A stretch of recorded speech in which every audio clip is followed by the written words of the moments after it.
Good evening, everyone. You chose to continue the subject we did last as part 2, suffering part 2. That's going to be the topic of this lecture. And there's basically one main question here that you can talk about forever.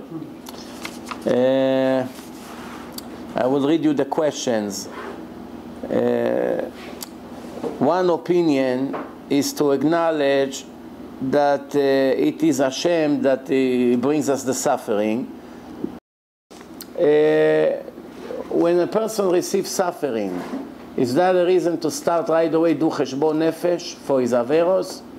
Or HaKadosh Baruch Hu is testing me. Since I don't know what is the suffering for, I have to accept it with love. And accept it be'ahava, that's it. Accept it with love.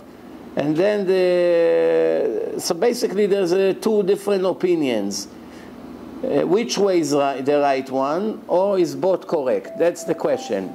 I would like to add to this question, I'm glad you came up with this question, because when I left the lecture last time, on my way home, it always happened to me, I usually try not to leave things open. But you always forget one thing to close. You close 5, 6, 7, 1 you forget. Why is it? Because HaKadosh Baruch Hu wants to show you you're not such a great speaker like you think. Sit and be quiet. Baruch Hashem, you know, but it's like a pinch in the heart. Wow, I had such a good answer, I forgot. But you gave me a second chance. Which so maybe my pain was real. So Hashem gave me another chance. What is it? I probably forgot what I'm talking about. Last lecture, I asked a question, and then somebody asked another question, or you forgot about it. I asked, why Hashem doesn't tell us for what sin, what avera, He brings the suffering? We never know. Flat tire. Do you know a person in the world that can tell you, oh, that's for 5 minutes Lashon Hara I spoke the other day. Then he lost $1,000. That 5 years ago I stole over there something. That's for that. Nobody knows. The suffering doesn't come with the tag, with the price tag. If you had the bill, you know what the bill is for. Oh, I ordered this and this and this. Now I gotta pay. Okay, the credit card. You see exactly what you're paying for. But when the credit card bill of HaKadosh Baruch Hu, you don't see description of the charges. Just pay this amount. For what? Imagine how life would be. Imagine you go, you would shop, 2, 3 days, you don't remember what you bought. You get a bill, you see all kinds of charges, and you don't know what is it for. It drives you crazy. Well, wow, who knows what's going on? It's no justice. Maybe I'm paying too much. It has to be a mistake. This is the feeling we live with. Like Eov said to Hashem, maybe itchalfa lecha Eov im oyev. Eov and oyev, it's the same letters, just different order. Hashem, what happened? You mix me between my name is Eov, you mix it to oyev? Mom, your enemy became, why you hate me so much? Why all these problems? The difference between Eov and all the other legendary figures who suffered, that he is the one who complained, but other ones didn't complain. Eov is a Navi of the Goyim, There's a question, B'chalal, if I Eov, It's two opinions. Maybe it's a mashal, it's a parable, could be a mashal. To make fiction stories that never happened, to make people stronger in Emunah, that's the question. The answer is yes. How do you know? Kal vachomer from pikuach nefesh of the body. If the body is about to die, you're allowed to be mechalel Shabbos for it, or to lie to save someone's life. Could be 120 years old. He may live another day or two. You're allowed to do it, to give him an extra minute of life, to save his neshama for eternity, is needless to say. Right? But don't count on my Kal vachomer. The Chazon Ish say it. To whom? To the greatest darshan of the previous generation. Who was the greatest darshan? You know him better than me, because he speaks Yiddish. Rav Shvadron speaks in Yiddish. It's like electric when you speak. Feel like you get electrocuted. So one time he said the story that, tell me if you heard it. If yes, we skip it. About the man that was in Itzkovich in Bnei Brak, and he needs a ride to Yerushalayim to go to an engagement party, a wedding. Did you hear that story? So he said, there's one old man, he stands with his cane in Bnei Brak, you have Itzkovich, the Minyanim over there. He's looking for a ride to Yerushalayim. And then he sees someone with a fancy car. He says, excuse me, by any chance you go to Yerushalayim? He says, yes. You give me a ride? He says, yeah, please come. You get him in, and they drive to Yerushalayim. On the way to Yerushalayim, the owner of the car, the driver, he said to him, okay, I will drop you here, and from here you go to where you need to know, I think we'll Givat Shaul or something. You stand over here, someone will give you a ride. So the old man said to him, I don't understand. You already did such beautiful mitzvah, brought me 99% of the way. What is it for you another 2 minutes to go up the hill? Then I'm going to have to walk on my own, I'll get tired. Take me to where I need. So he said to him, believe me, I'm in a rush, I'm going to an engagement party and I'm not ready yet. I really can't, I can't. My daughter get engaged today. I can't, I don't have time to waste. Come on, it's early, 3 minutes. He said, I'm very sorry, please don't push it. I did what I can. He said, I tell you something, next time when you want to do a mitzvah, do it correctly. You don't want to do it correctly, don't do it at all. Gets angry now, the old man. In Hebrew there's a say, נותנים לו אצבע, רוצה את כל היד. With a finger, he wants the whole thing. So the driver is getting upset now. It's also a Nisayon. He's failing the Nisayon now. So he says to him, listen, don't make me regret that I brought you all the way here. So the old man said, I'm really upset. If I knew that you will bring me all the way and drop me here and won't drop me by my house, I wouldn't agree. I said, oh yeah? Let me teach you a lesson. He makes a U-turn and he drives all the way back to Bnei Brak, like 150 kilometers an hour. 30 minutes later he's by Itzkovich. Get off, he said. The old man is screaming, what are you doing? I didn't know you're so angry. Okay, mechilas. No, get in. Get off here. Okay, now he drives right back. His daughter gets engaged, he gets phone calls. This is before there was cellular phone. Before. So he get home, he has quickly, they're calling him, what happened? You couldn't leave work early? Your daughter get engaged today. No, I had an accident. Okay, I'm getting there. 9 o'clock he showed up. Supposed to be there 7:30. Because of the ride, it's 9 o'clock. So he come in, he sees everyone nervous already, 9 o'clock, this, I have to start the party. I'm not sure if it was the engagement or the wedding. Could be that it was actually the wedding. Everyone waiting for the Rav to come. So now he comes in, so he said to the father of the Chassan, he said, let's start, I'm sorry, I'm late, let's start right away. He said, no, I'm very sorry, you cannot start, we have a problem. So what do you mean have a problem? It's 9 o'clock. What problem now?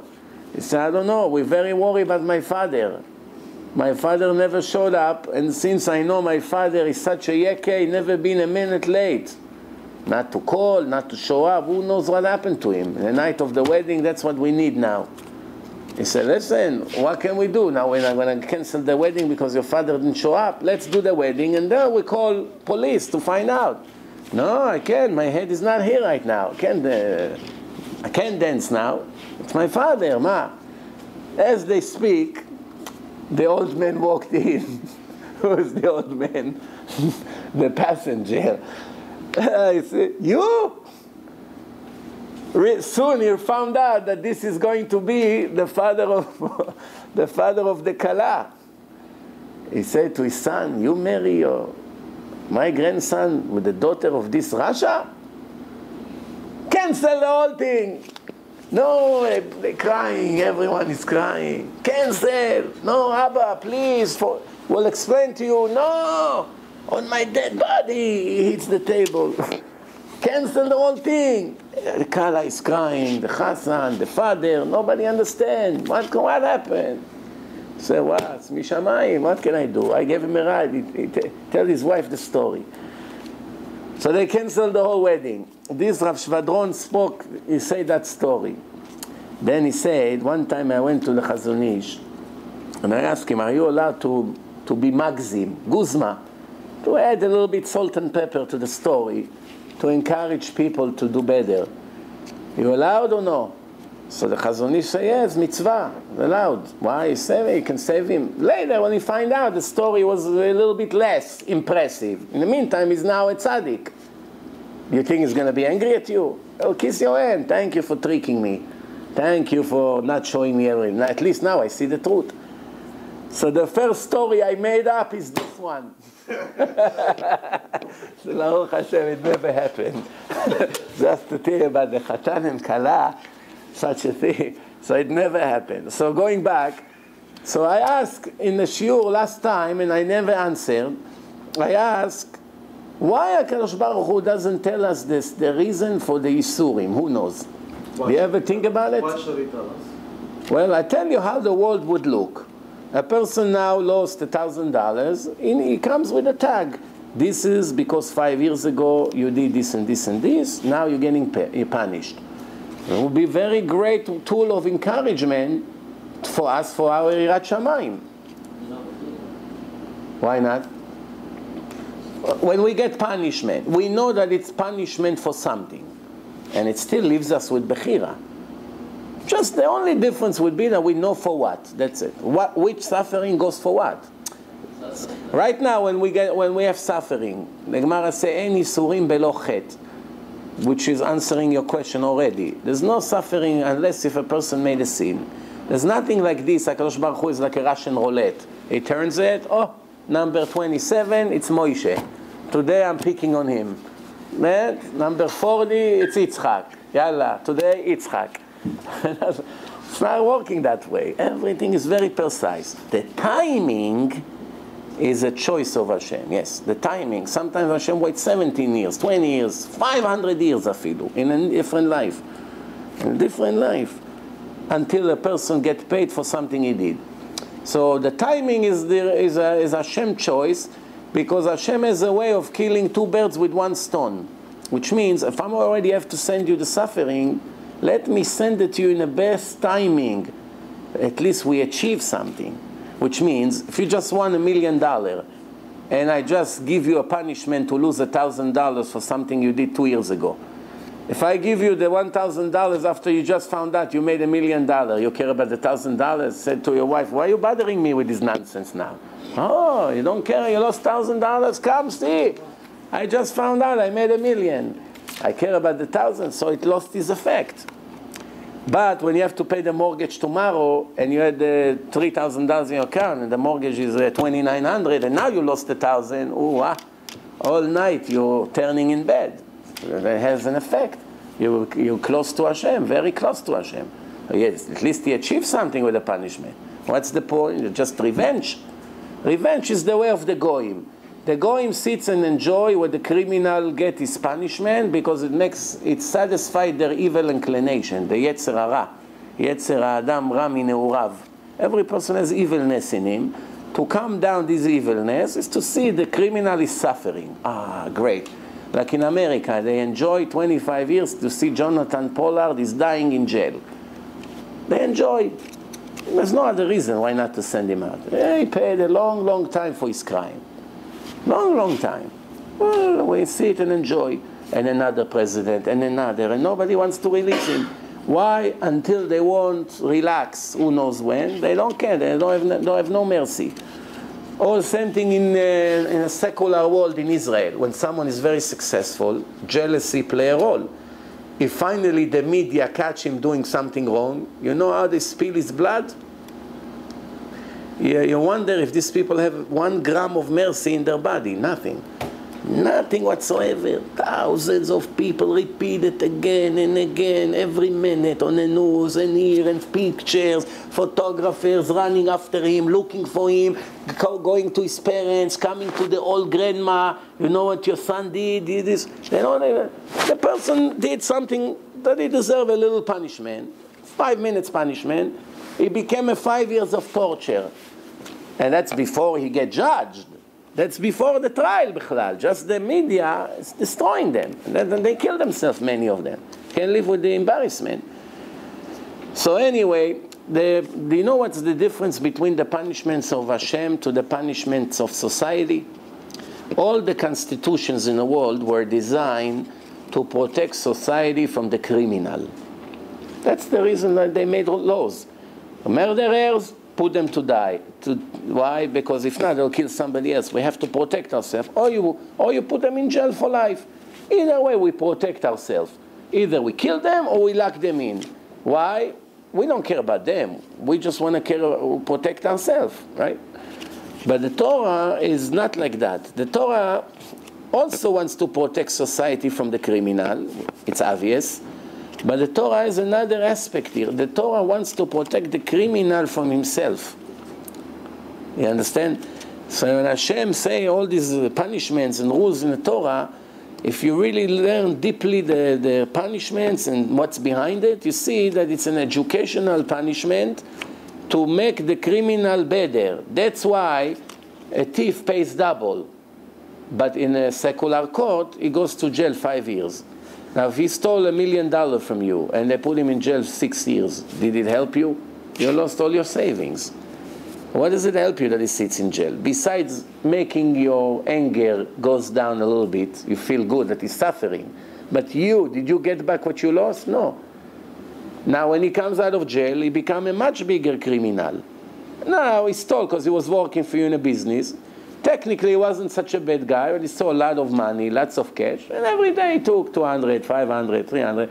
My boss make $10,000 a day, 100 or 200, he won't make a difference. I'll do tzedakah with this, I give not meiser, chomesh baribu I give. Don't worry, it's Hashem Shamayim, the Haredi Robin Hood. Steal from the rich and give to the poor. And feel great about it. I'm a bigger tzaddik than Gdol Ador. You know how much tzedakah I give? That's how we feel. You know how the Yetzer Hara convinced the person. In the beginning you feel bad. After a year you already feel, wow, you know how many mitzvot I do? That's why the thieves are the biggest machnise orchim. Check well and see. I know few. The more they steal, the more guests coming to them for Shabbos. Not everyone, don't get the wrong impression. There's a lot of tzaddikim that with clean money, machnis orchim. But the crooks, those who steal a lot, they like to open their house for public events, to relax their conscience. That's why one Rabbi, I read in one of the books, that one guy came with a lot of money to give it to the Rabbi. And the Rabbi said, I don't want to take it from you. He said, why? He said, because I know why you're giving me the money. You want to give me the money instead of making tshuva. I prefer you make tshuva. Take your money and get out of here. Go make tshuva, don't give money. You want to give money, right away, you don't feel it's not urgent to make tshuva. Here, I paid my dues. So the answer is, we always say, everywhere you go, you hear, HaKadosh Baruch Hu, Rahman, Rahman, Rahamana, everything Rahman, merciful God, merciful God. Then you read the Torah, you read such punishments, you cannot imagine worse punishment possible than the punishments of the Torah. So how does it go, Rahman and such severe punishments together? In our understanding, Rahman is soft heart, tears, cannot even give a smack to his kid. No, why? Like the ladies. No, please don't give him a smack. The father gave him a smack for 2 days. She's crying, depressed. That's Rahman, no? The opposite of Rahman, no mercy. You cry, doesn't care, put you like you in jail, you ask for food, take me to the bathroom, I don't care about you. That's cool. If there is such severe punishment, so where is the mercy? On the other hand, the Gemara say, Kol ha'omer HaKadosh Baruch Hu vatran yevatru me'av. Someone who say Hashem is giving up on a punishment, which means because of his mercy, he won't really punish. It's just a threat, but he won't really do it. Yevatru me'av. You know what yevatru me'av? Go to Mont Siglat and see what it means in a meat department. $9.99, $11.99, $15.99. You see steaks sliced nicely? That's what they do with his me'aim, with his stomach. That's what the Gemara say. It's an expression. Vatran means to give up. No problem, I'm giving up. Mevater means cut to pieces. So it's a similar words. So the Gemara say, if you say Hashem is really not going to punish, it's like really in a different language you say Hashem is lying. He's threatening us. It's just an exaggeration. He's not really going to do it. We say in the Torah, Rahman, Rahman, Rahman, Rahman. So the answer is, where is really the mercy? The mercy is that Hashem doesn't tell us the suffering for what sin it is. That's the mercy. That's the mercy. Which means a person is guilty of thousands or millions of averos. Could be trillions, depend who's the person. But even a big tzaddik has averos. Has here and there. Once he got angry, once this, when he didn't give enough tzedakah. Sometimes davening is not the best. It adds up. No one is clean. If Hashem pays for a person for every sin he makes, he sends him suffering for every sin, nobody would be able to survive. What person would be able to survive? The Gemara says, Hashem רצה לברוא את העולם במידת הדין. Hashem wanted to make the world in a judgment. And then he saw the העולם לא מתקיים. Cannot be, it's not possible. And then שיתף מידת הרחמים. Then he add into the soup a lot of mercy. It was very spicy in the beginning. Can you eat it? You burn. Then he put a little sugar. He made it a little bit more Ashkenazi. Sweet, nice, you know. Not red, hot chili pepper, you know. So that's it. Why? But the righteous people, the tzaddikim, Hashem is very strict with them. מדקדק כחוט השערה. Because you're in a top league. You're in the highest league. Don't expect me to treat you like all these losers. You are the best. This is the world of many people. They make one mitzvah, 5 averos. 2 mitzvot, 20 averos. But you, I can count on one hand how many averos you make a year. So let's finish the bill right here. Why should we leave some for less? So okay, so 2 different ways of judgment. It's for their own good. For their own good. So the answer is Hashem doesn't tell a person for what sin, and since the person doesn't know, why did I lose this money? Why did I have this accident? Why am I sick? Why I'm depressed? I don't know why. Maybe it's for that sin, maybe it's for this sin, maybe it's for this, for this, for this. He's going now over hundreds of his sins of the last day. Maybe for what I did an hour ago, 2 hours, 3 hours, 5 hours, this, that. Could be this, could be that word, could be that act, could be not. I didn't daven good. Yeah, he's already getting so many possibilities. So what happened? He tried to improve as much as he can. Let me do better on this, let me do better on this, on this, on this. So he correct 50 averos with 1 punishment. That's the mercy. You don't need to get 50 smacks. It's like a clever father. What? Every little thing your boy does, you smack him. Every little thing you take away from him, he's going to say, you know what, just kill me, I don't want to live. So what do? You wait until he does 50 different annoying things, and then you take away his bike. But the difference between us and Hashem, that you tell your son, you know why? Because you did this. So you know, he's only going to try to correct this. What's with the other 49? Tomorrow, the same thing you get. So you got to give him a lot. So a clever father, he said to his son, listen, I'm not telling you for what avera you made, I'm punishing you. But I'm giving you a list of all your averos, it's for one of them. Now, it's great. Only one punishment, and he doesn't know which one. So he said, you know what, maybe if I'll repeat this one, I lose my back again. Or maybe this, or maybe this. So he's correcting 20 out of the 50. So that's a great way of mercy. Then, the Gemara says like this. I read to you a few sources of the level of the Isurim, of the importance of the Isurim. So first, let's answer your question, because I don't want the time to run out. Let's focus on the question. The answer to this question is 1. It's true that sometimes Hashem gives Isurim shel ahava, suffering out of love. Which means you are very close to me, I love you very much, I want to give you a bonus. I have 1,000 workers, one of them I really like. He's so great, he's always on time, he gives his life for the business. So I'll tell you what I'm going to do. I want to give him, instead of $20 an hour, I want to give him $100 an hour. But it's a problem. I cannot do it. Why? I have partners. Who is the partners of HaKadosh Baruch Hu that maybe have an objection? Who? Beit Din Shel Mala, the Malachim, the Satan, they all come. Hey, wait a minute. Why this Jew gets so much more than the others? Why? So the answer, so Hashem say, you know what, I'll make him work a lot harder. So he comes, he calls him to his office, he says, listen, I want to give you a lot of money, but you know, I can't give you the same amount of money for just being like everybody else. So I want you to work a lot harder now. Everyone pick up 10 pounds on their back, you pick up 30 pounds. And he begins to torture him at work. But then when he gives him the check, he pays him a lot more. A smart person is happy from this torture, or is upset? He's happy. Only a fool would be upset. Now he's making so much more. So what happens when a person is perfect?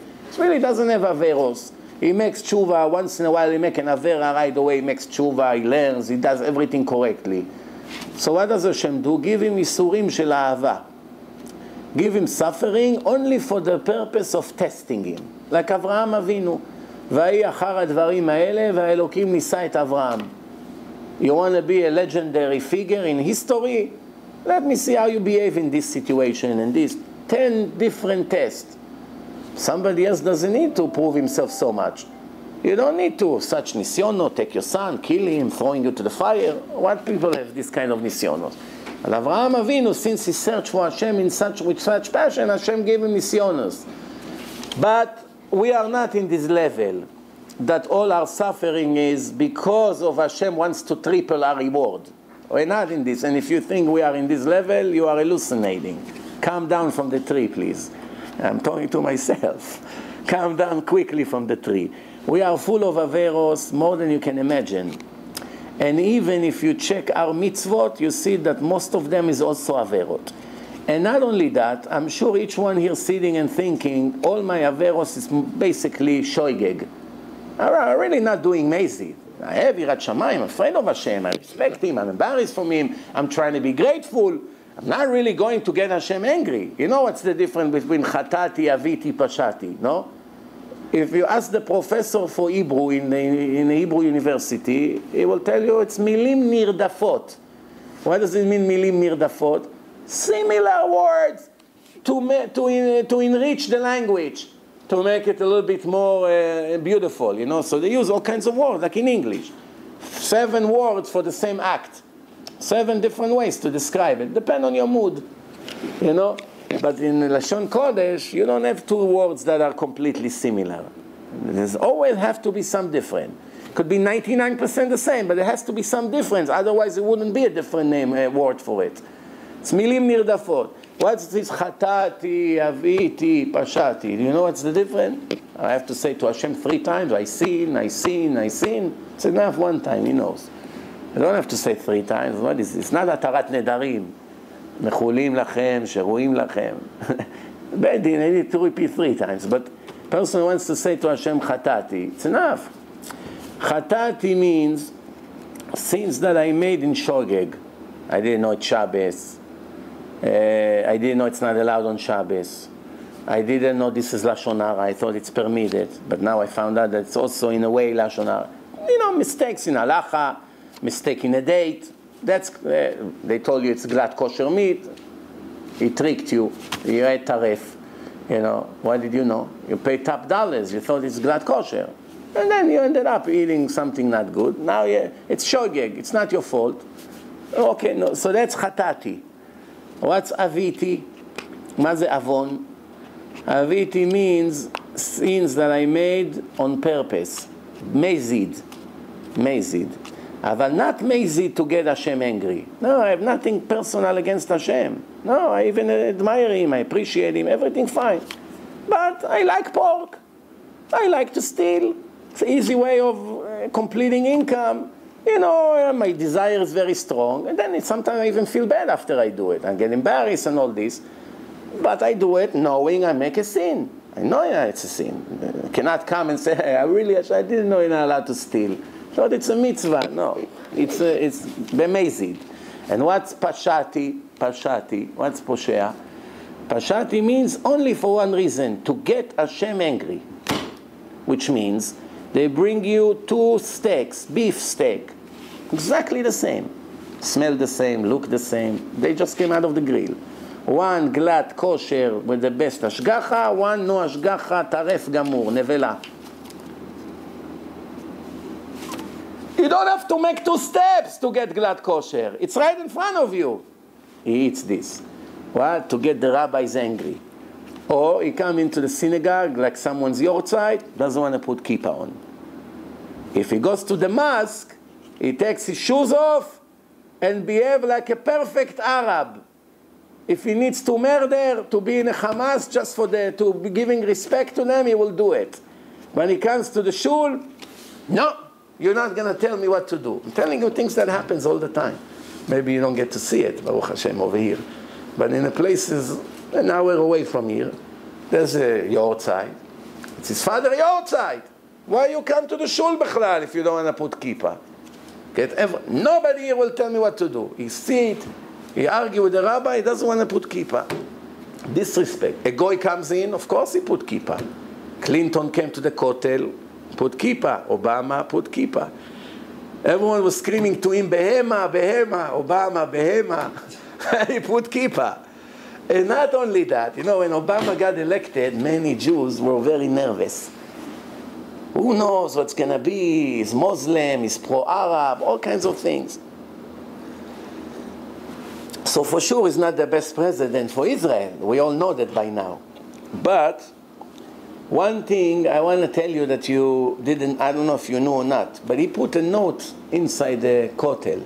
He put a note. A goy. He puts a note in a kotel. What did he write in a note? Did you hear or no?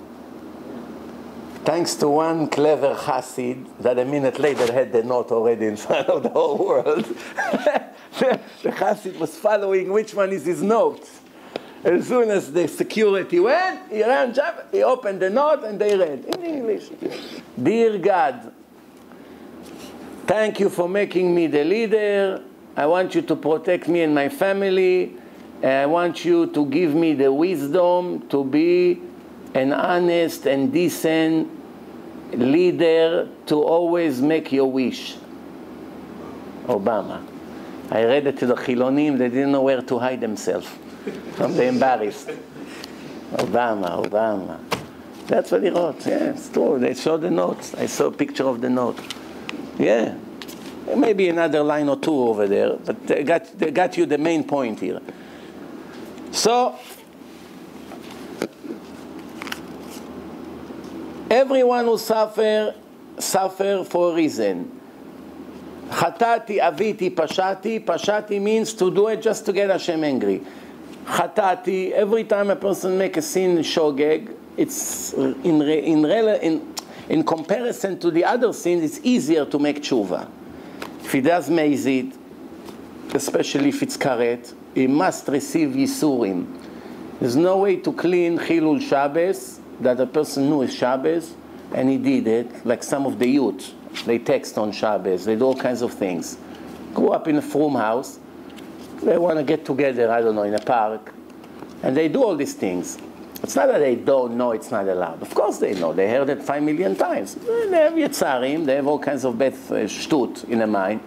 One day when they want to make tshuva for it, they will receive a lot of suffering for it. Why? Because the only way to erase this kind of intentional sin, as the Rambam writes, Gemara in Sanhedrin, is to receive Yisurim. And I spoke in the previous lecture that the reason Hashem brought Yisurim, it's different kind of Yisurim, but mainly I'm talking about the body, pain, back pain, vision problem, memory problem, all kinds of heart attack, cholesterol, all this suffering that people go through, because it breaks the spirit of the person. And then the pasuk is mitkayem. David HaMelech say, Lev nishvar v'nitke, Elokim lo tifzeh. A broken heart and down to earth, you never turn down. You always accept the prayers of someone like this. You understand? So, the 2 questions that you ask, the correct answer is, every sin has an address. When, what day, what did you do, and you receive it. But Hashem is mixing everything that you won't know now, as we said before. Now let me read to you some sources about Yisurim. Someone Hashem loved, He put him down with lots of suffering. The Gemara say, and the Zohar say, that from all the things that Hashem created in the world, He searched which one will be the most effective way to make His children come close to Him. And He didn't find anything as sufficient like suffering. If that's what Hashem said, this is His decision. He knows better than us what's the best remedy to our sins. Suffering is, and you know what? Not that He needs my approval, but I happen to agree with that very much. Why? I disagree. Well, I'll tell you why I happen to agree. I tell you why. Because Vaishman Yeshurun Vaivat. A quick look at the world. Statistically, from 100 millionaires, how many of them are very close to Hashem, amelim b'Torah, big yirat shamayim, no show-off, anava, humbled, makpidim the best, no nonsense, no vacation, shmiras einayim, everything. How many? 1 out of 100. Talking from 100 millionaires, you find one of them with big yirat shamayim is a miracle. Take 100 poor people, depressed, no money, tuition, food stamps will come, Tomchei Shabbos, not Tomchei Shabbos, don't know what to do, this, that, working so hard, in between learning and working, I'm exhausted. How many of them are attached to Hashem? Large percent. And it's not only by Jews, it's by Goyim as well, like this. Go to all the Christian countries, you go to Mexico City, where all the rich Mexicans live, no one is religious. You can find 1 in 20 million people there. You go to all the villages, people live in budkes, little, very, very poor. Some has electric, some don't. Showers, forget about it. You know, work very hard. Guatemala, this, that. Everyone, every corner, church. 5 in a block. Why? Everyone is religious there. In a nonsense religion. But it doesn't matter. The idea, I'm talking about the idea that they're searching for God. Misery is the #1 magnet to magnetize you to the creator of the world. Now let's hear why you disagree. I'm not talking about comfort and not comfort. I'm talking about people, since the world is standing till today, billions of people suffered, went through holocausts and persecutions and everything, and there were more non-from people than not from. Nobody became from through the Holocaust. If anything, more people left from. 90% of the people that died in the Holocaust were not from. Did the Holocaust make them from? They made them dead, not from. Did the children that survived remain from? None of them. Some yes, some no. Most of them left religion because they're from. Very few people, when you oppress them, they start becoming from, because they become emotional. They stop thinking, that's what they become. They're going with their stupid religion. Even with their good religion, but they also do it for a stupid reason because they're in pain, so they run. They have to feel comfortable about something, so they connect. No, but I understand what you say, but I want to tell you something. Until 200 years ago, almost all Jews were religious, all over the world, in the Arab countries, in the European countries. Almost everyone was religious. I can show you statistics. Almost everyone. Everyone was Shomer Shabbos. There was no secular court. There was only the rabbis, is the dayan, there's a shoichet, all the businesses close on Shabbos, all women are mothers, all the mikveh for everyone in town, everyone learning Talmud Torah. There was no secular studies bichlal until 200 years ago, until Moshe Mendelssohn. How much suffering there was? Plenty. The suffering didn't take the Jews away from Hashem, the opposite. It woke them up throughout history millions of times, again and again and again. It helped. What caused Jews to go down on religion is the Haskalah movement. When Jews started to become a little bit too wise, more than they supposed to, and they started to go to colleges and learn from the Goyim and open up to their culture and intermarriage and the rest, you know what happened. The Holocaust is a result of 150 years almost of betraying Hashem all over Europe. So then the Holocaust came. It also went to 2 Sephardi countries. The only 2 Sephardi countries that the people behave like the Europeans, it's affected them. Which one? Morocco. Greece and a little bit Morocco and Libya. Why? Italian and French were controlling. They already became French. They feel, until today, the Moroccan have a symptom that they get insult when you call them Moroccans. They like it much better when you tell them that they are French. You understand? Right, Moroccan, it sounds Arab. But French, Amalek. But they don't think Amalek. French is high society, you know. Yeah, the opera, Paris, beautiful architects, you know. Nonsense. We don't care about this nonsense. We care, karov leHashem or no. So the only places that the modern society, the modern lifestyle got in, and people started to go away from Hashem, the Nazis arrived there. Then they had plans to come to Egypt, to Israel, to Syria, to all over. And they stopped right there, and they didn't touch them. Of course, we don't know Hashem's secrets. Maybe when Mashiach comes, we'll find out the Holocaust was for something else. We don't know. But we have eyes and intelligence to try to analyze and see ourselves. Most of the rabbis, they come up with this answer, except one other answer that I heard from one Ashkenazi big Chacham, I don't remember which one, that they used to talk in the shuls. That the Sephardi country, nobody there to talk in the davening, and in the Ashkenaz country, the shul was an old age club, talking and ta-ta-ta-ta-ta-ta-ta-ta-ta-ta. Hashem say, you know what? My opinion, even though it's a very bad sin to talk in a shul, it's comparing a person who speaks in a davening is compared to Cain, the first murderer, the same level. Because when Hashem came to Cain, he said, where is Achicha? Where is Evel? He said, Shomer Achi Anochi. I'm the keeper of my brother. And then what happened? After Hashem told him, I'm punishing you for what you did, then he answered, Gadol Avoni Minso. Avon is an intentional sin. Remember, he didn't say Chatati. Avoni, my intentional sin, I killed him on purpose. So he said, my sin, my intentional sin is so heavy, it's impossible to bear it, to hold it. It's so bad.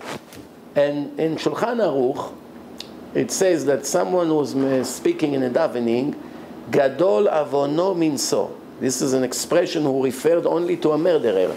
Vegoarim bo, you have to be very tough with him. It gets to a point that the halacha permit to embarrass him in public and throwing him out of the shul and embarrass him in front of the whole community, which I don't remember any other opportunity that they allow a Jew to embarrass another Jew in public. We know what it says. Malbin pnecha berov harabi en lo chelek לעולם הבא. כאילו שופך דמים, it's like a murderer, has no share to the world to come. You embarrass your friend and give you hundreds of examples where we learn it from. And in the end they say, but if someone speaks in shul, do it to him. First, of course, you have to give him a warning once or twice. It doesn't help, get up in front of everyone and throw him out. The rabbis today don't have the guts to do it. Everyone is afraid. Once in a while you see a brave rabbi that he does it. He says, listen, if you don't leave, I'm going to do it in front of everyone. Better you get up and don't come back to the shul. And sometimes it helps. So he goes and he speaks somewhere else. You know, it should have been cheshbon nefesh for him. Ooh, look to what situation I got. They're throwing me out of my own shul. People usually don't get the point. But anyway, I tell you, from the damage that you see why people are not religious, because we are many generations far away from religion. Now I want to tell you something from my experience.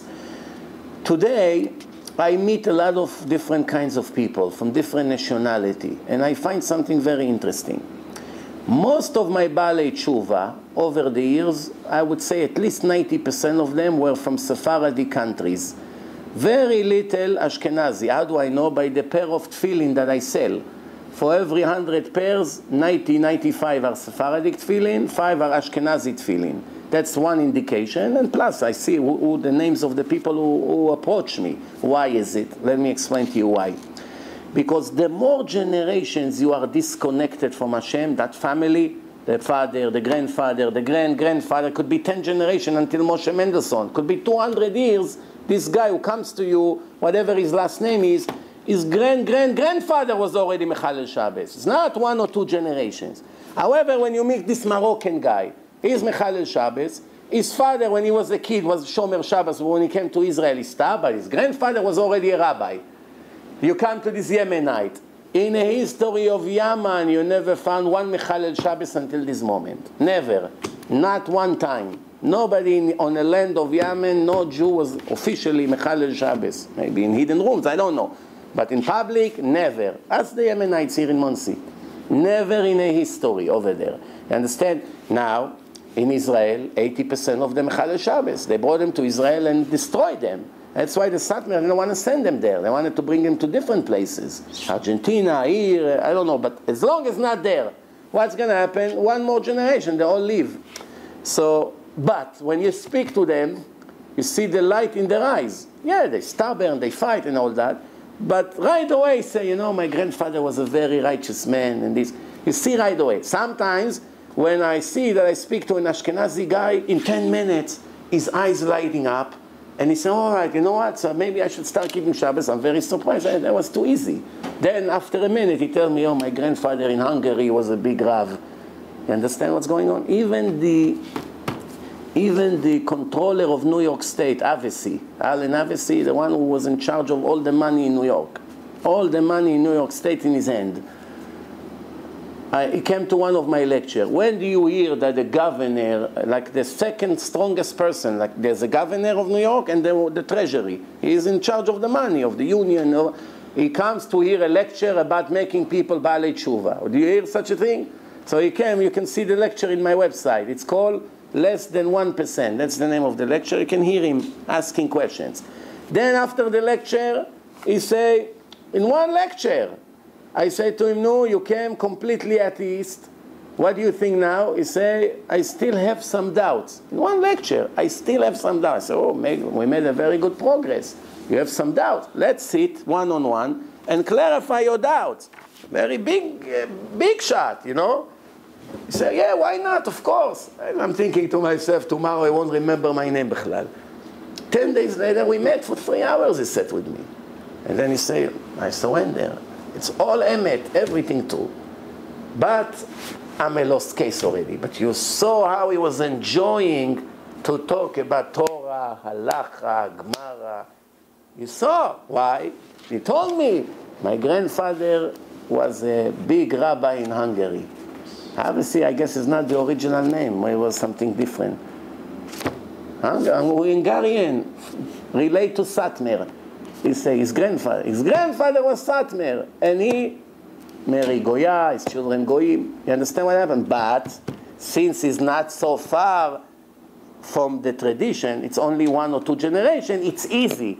Now you think I'm hallucinating? I'll bring you a proof that I'm right. I spoke to you now from my personal experience.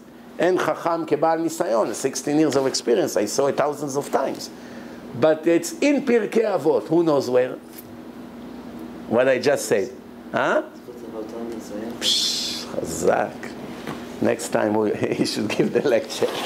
Yeah, it says, ואתם העוסקים עם הציבור לשם שמיים. The ones who מקרב the ציבור, you know, you try to make them make mitzvot. It says, מעלה אני עליכם כאילו, what's the language there? כאילו עשיתם, מעלה, כן, מעלה אני, I'm giving you a reward as like you really did something. But who really did? שזכות אבותם עומדת בידם. What really makes them what it is, it's the merit of the fathers. So now, if they don't have merit, 10 generation, 10 Reshaim, father, grandfather, one after the other is Haman. What zchut he has? And he has no zchut. The only grandfather that he was religious was 250 years ago. So he's mamash like a goy. Not only he doesn't hear, he goes against, he makes fun, he comes with all kinds of stupid theories, and you see right away, this is open heart, this is blocked. That's called zchut avot, and it comes to spirituality. But before we finish, I want to read a few key things here for us. Yeah, 10 more minutes? Okay, good. So it says like this. Rabbi Eliezer ben Yaakov אומר, הרי הוא אומר, את אשר יאהב השם יוכיח. Someone who Hashem love, יוכיח. מה זה יוכיח? It can be translated in few ways. הוכיח תוכיח את עמיתך. Correct his bad ways. Correct. That you shouldn't be responsible to his sins. So Hashem is correcting his children's ways, those you love. Like a father that has kids, The one who has more sympathy to, father loves all his children, but sometimes he has more sympathy to one because he has more yirat shamayim, he appreciates him more, he helps him more, he respects him more. Naturally, he has some more, like Yaakov and Yosef. Yaakov had some more sympathy to Yosef, he came from Rachel. So what happened? Because he cared about him, he complained, why you didn't daven good? Why you didn't come to the other one? You know, he knows who he's dealing with, you know. So Hashem, the ones who we really love, for whatever reason, it could be many different reasons. He's Baal Tzedakah, he's a son of a big tzaddik, he himself is Ish Emet, but he's sometimes lazy. There's reasons. So, Yochiach, uke'av et ben yirtzeh. It's like a father who has desire for his son to return to him. That's how it is. Now, Rabbi Meir say, ve'yadata im levavcha, you should know in your heart, ki ka'asher yeyaser ish et bno Hashem elokecha miyasreka. Same way a father is strict with his son, that's how Hashem is strict with you. Like a father to son, no way out of any intention to torture you or to make you suffer. That's not the intention here. The intention here is to wake you up, that in the end it should reward you. Where does it say it? La'ativcha ba'acharitecha, that it should reward you in your end. Or la'ativ lecha ulevanecha ad olam, to reward you and your children for eternity. I don't understand. Sometimes people ask the rabbis, where does it say in the Torah that there is heaven, olam haba, there's reward for the tzaddikim? And they starting to say the Zohar, the Gemara. It's in the Torah twice. La'ativcha ba'acharitecha, to reward you in your end. Where is the end? When is the end? The end of the day? The end of your life. I will reward you in your end. Ba'acharitecha, acharit itsof. And lecha, I will reward you and your children after you ad olam, forever. Finished. Forever, it's forever. It's not for 20, 30, 40 years. Then comes the Gemara with hundreds of sources and the Zohar and the rest. But it's in the Torah. Rabbi Shimon Bar Yochai said, Chavivim Isurim. 3 gifts Hashem gave to the nation of Israel. All of them comes only through Isurim. What are they? Eretz Israel, Torah, ve'olam haba. To inherit olam haba, you gotta sweat a lot, my friend. Yeah, you cannot live in 2 words. How the autistic kids like to say this all the time to people. You have to choose side. To religious people, when they come to speak to that autistic kid, I saw in my own eyes. So it's about time you be proud to be a Jew and behave like a Jew. So I am a Jew, look, dress all black. Huh? So I say, you know what I mean. You cannot leave one leg in the real world and one in a fake world. Choose a side already. And by the way, you should know that I saw, it says that Be'acharit Hayamim, HaKadosh Baruch Hu will screen the middle, which means you always had positive and negative, and the middle is the middle. So there are 3 groups: Tzadikim, Reshaim, Benoinim. Before Mashiach come, or through the period of Gog uMagog and this, the Benoinim will have to choose a side. You want to be Yehudi, or you want to be Hodi? You want the Yud, or you don't want the Yud? If you want the Yud, you're Yehudi, you're a Jew. You don't want Hashem? Fine, take the Yud, you become Hodi. What's the difference between Yehudi and Hodi? The Yud. This one bow down to the cow, this one bow down to Hashem.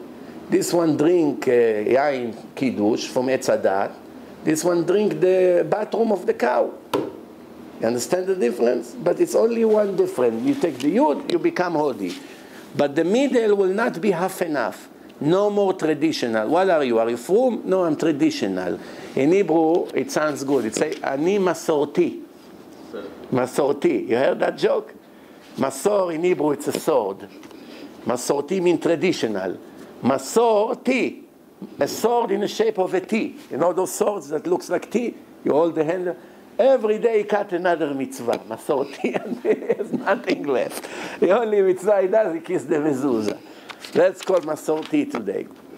Then the Torah says like this, Ve'em irtzu et avonam. Right? The Isurim helps the person more than the korbanos, more than the sacrifices.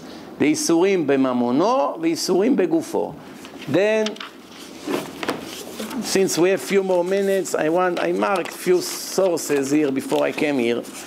Just want us to, in case you heard it, it's always good to remember it once again. 1 second. Here. It says like this. The Gemara in Masechet Yevamot, page Kuf Bet, Amud Bet. The pasuk say, Yechaletz ani be'onyo. It should have said, Yechaletz means take out. Like David HaMelech say, Aromimcha Hashem ki dilitani. What's dilitani? Dole means taking out from the well or from a hole. Dole, right? What's dilitani? The Gemara that David asked Hashem, clean my reputation in my life. Hashem said, no, I won't do it in your life, I'll do it in the life of your son Shlomo. When did he do it? When Shlomo wanted to open the doors of Bet HaMikdash, he mentioned all the names, he didn't open. When he mentioned the name of his father David, it opened, and everybody knew David is clean from supposedly that sin with Bathsheba. So this is this Mizmor, Aromimcha Hashem ki dilitani. Dilitani also similar to delet, door. With the door you saved me. With the door, ki dilitani. This is Velo simachta oivai li. All these clowns who used to come make fun at me. Tell me, what's the punishment of someone who went with Eshet Ish? So he used to answer. Someone who went with Eshet Ish is doing tshuva and he has a chelek לעולם הבא. But המלבין פני חברו ברבים, אין לו חלק לעולם הבא. This is what the Gemara says. The Gemara say, עדיף לו לאדם שיבוא על ספק אשת איש, ספק אשת איש, ואל ילבין פני חברו ברבים. But not ודאי אשת איש. Don't go that far. ספק אשת איש. מה זה ספק אשת איש? אבל ספק דאורייתא לחומרא. It should be like אשת איש. מה אכפת לי עכשיו ספק? No. ספק, I have to treat it in הלכה like it's אשת איש. Talking about the story of David HaMelech. You know, there's machloket Rashi and Tosfot. If she had the get is conditional, is lemafreya. You know, if they give a get, which means she's divorced, from the minute he doesn't, let's say they say in 30 days after the war, if I don't come, הרי את מגורשת למפרע, which means from then already she's divorced. Or it's going to be, because Tosfot say, what happened if he shows up? You know, like it has to be a certain date, whatever. Okay, let's not get into it. So it says here, Yechaletz ani be'onyo, will take out a poor person. It should be me'onyo, from his poverty, not in his poverty. There's no meaning. Yechaletz ani be'onyo, the meaning is, I will get you out of Gehenom thanks to your poverty. Be'onyo, what are you going to be able to come in the trial? Hashem, remember, I was a poor, 7 years, broke, empty pocket, don't forget. No Gehenom. The Gemara say, Shlosha enam roim pnei Gehenom. Someone who suffers from his stomach, all day suffering, this, that. There's hundreds of different kinds of suffering in his stomach. Sovel b'me'av, someone who has an evil wife, and the third one who is, I just had it. The third one, a poor person, someone who has dikdukei aniyut. Dikdukei aniyut means all the way to the bottom of it. So, and in many other places, it says nitzol midina shel gehenom. Over here it says eno roe pnei gehenom. Why the Gemara used two different verses, two different texts? Nitzal midina shel gehenom means he can go to Gehenom, but doesn't get the suffering like all the other Rishaim. Eno roe pnei gehenom, man dakar shmei, he never saw what it is. Just in the books, I never saw. Not even to be there, because believe me, even if a person was in Auschwitz, and he wasn't suffering like the Jews, anyone, but just to be there, it's the biggest suffering in the world.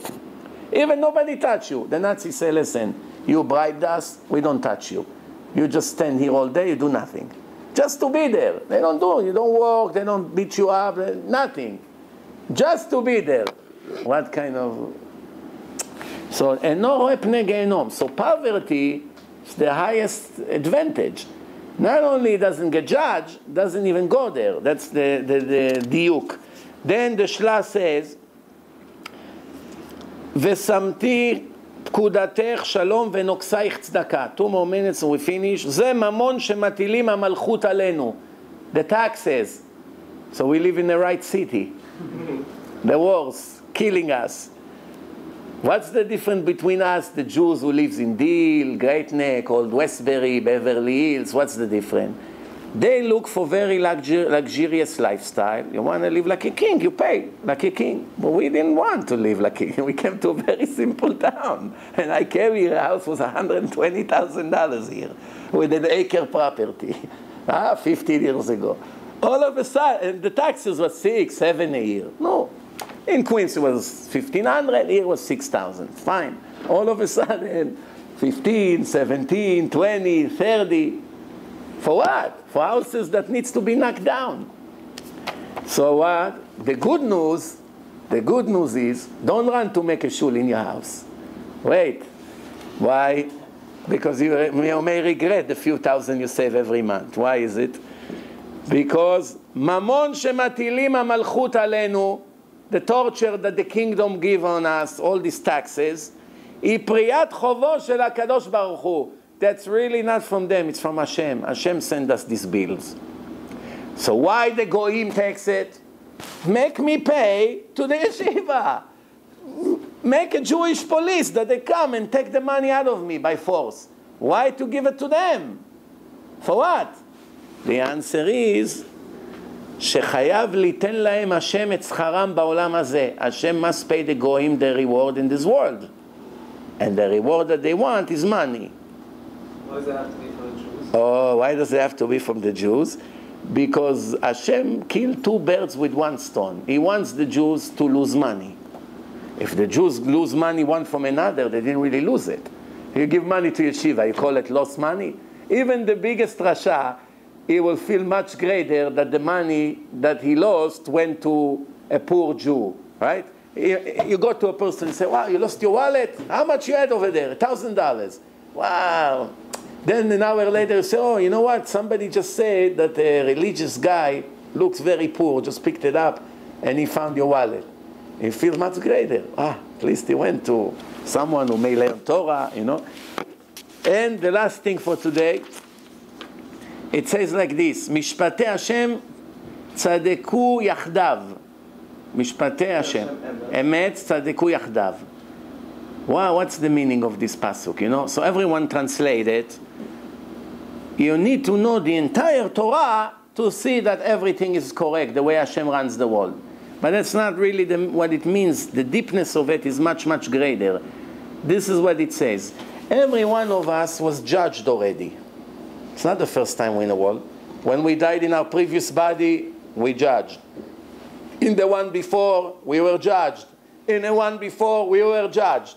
We do not know now that the poverty or the suffering or the sicknesses or all the problems that we have right now, we were begging for it in our trial. We don't know because Hashem made us forget us for the free choice. So when do you see the justice of Hashem? If you are able to take all the trials that you had from all the bodies, it's the same neshama, and put all of them into one movie, now it makes perfect sense. Why am I complaining? I was begging to get this because I was supposed to get something much worse. And I made a deal with Hashem. I said, give me a chance. Send me back to this world. Make me poor, make me suffer, make me whatever you want. Just give me one more chance to learn, to keep Shabbos. Now, he doesn't know it. So he always complains. Yisurim, why? Tzadeku yachdav, my friends. You know, remember, put everything together and you see everything is 100%. And you ask me one more question here. And mamash, I'm finishing. What is the obligation of comforting the miserable people? That we have an obligation, and we see a Jew suffer, to go and participate with him and cry with him and help him. And obviously chesed, we know all these things. But as far as the reward for comforting the miserable people, lefi godel umlalutam, the more miserable the person is that you come to help him, in a way, it sounds bad to say it, but in a way, it's better for you. Because if you come to comfort the person, he's a little bit miserable. Why? He lost $20. He's very upset, in his level. So you comfort him. But anyway, with or without you, tomorrow will go back to normal, right? He won't sit and cry 20 years now. He lost his son. It's much bigger. He needs at least a month of cheering him up, getting him out of his depression until he goes back to normal. So the more miserable the person is, the more reward the person who comes to help him get. And it says, שהזדמנה מצווה לידם, וביכולתם להעניק לאותם עשוקים קורטוב של נחמה. They are able to give them like a bunch of comfort. אותם רחומי לב, those merciful hearts that willing to comfort other people and miserable, right? And willing to give them hope for their life, to get them back on their feet, and make them strong, wipe their tears. There is no end to their reward. No end to their reward. Mamash no end. The Gaon Mivilna, his daughter died just before she got married. She was supposed to get married. She died. Then his mother came to him in a dream, and she told him, if you only knew how much you're going to get just for the pain that you had, that your daughter died before a wedding, you will dance in her funeral much more than what you planned to dance in her wedding. In her funeral you would dance. So out of our ignorance, we cry in a funeral. Technically, according to this, should make a party. What? Where are you going? I'm going to celebrate. What? Celebrate where? In the cemetery. Why? My little... Sounds silly, but that's it. You know that this is Alma de Shikra. Everything is the opposite here.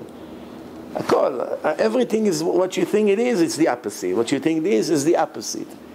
Be'ezrat Hashem, I hope I answered the question. You look exhausted. Yeah. But there's still a mitzvah to mourn. Why there's a mitzvah to mourn on the deceased people? Is it the same thing like we mourn for Beit HaMikdash that was destroyed, or it's two different kinds of mournings? When a person cries for Beit HaMikdash, we lost something great, or he lost his kid. Is it the same kind of mourning? We have similar things, shoes, this, all the similar things. Not shower, no meat and wine, and all these things. But the difference is that when a person mourns for the deceased people, it comes out of Hashem wanted to pay respect to the people who died. Do it for them, not for me. So that's for respect to them. Over here, it's for me. I cry for me what I lost. You understand? I saw a beautiful article by Chacham about the differences on the morning, why it goes from light to heavy, and from when someone died, first 3 days is the worst, then Shiva, then 30, then a year. It keeps going lower and lower. But in Beit HaMikdash, it's going higher and higher. First 17 B'Tammuz, the 3 weeks, only music. Then another thing, and another thing. And then the Shavua Shechal Bo, everything. But it's keep going one step higher. So the morning is on the way from down to up. But when someone dies, it starts the highest and it goes to lowest. Why? Because I only do it to give you respect. Really, there's no reason to cry. Why? Especially if it's a tzaddik. We cry for him. Like the autist told me, I suffer 1,000 tortures a minute. So I said, it must be very hard for you. He said, don't feel bad for me. You have to feel bad for yourself. I am very close to finish my tikkun.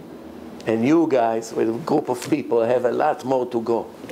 You understand? Who said that? The autistic kids, 12, 13 years ago. I went to see an autistic kid of Rabbi, I believe his name was Lifshitz in Borough Park. Talmid Chacham, house full of books.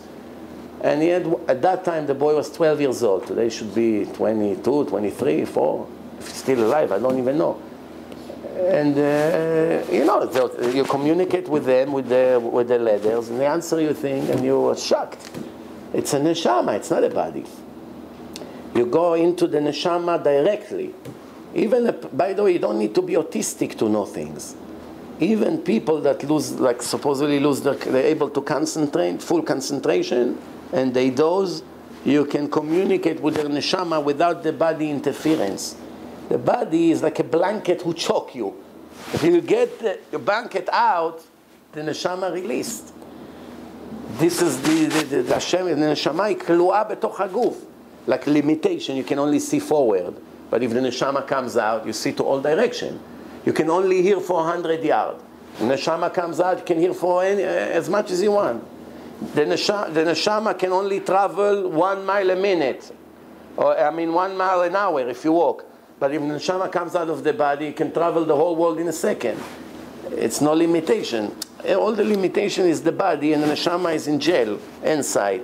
But when you're able to connect directly to the neshama of autistic or Down syndrome or all these kinds of things, they're able to tell you things from the highest levels in the upper worlds. Mavet Klini is a person who neshama came out. He comes back and tell you every room in a hospital what's happening, even though the body is on the first floor in the emergency room.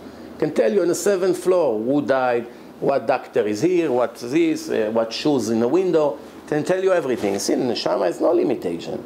Not only that, the neshama can tell you at the same time simultaneously everything that happened in a hospital, and at the same time everything that happened in a highway when the person had an accident. So the neshama can be in 2 places at the same time, which the body cannot. Think about it. The person is in a hospital right now. His neshama described the hospital, and at the same time it described the police in the highway, how they found. The Goyim also wrote a book. For the Goyim also. They wrote a book also. Yeah. In my website you have a few of these lectures about life after life. That's another time. We'll talk about it. Thank you very much. Good Shabbos.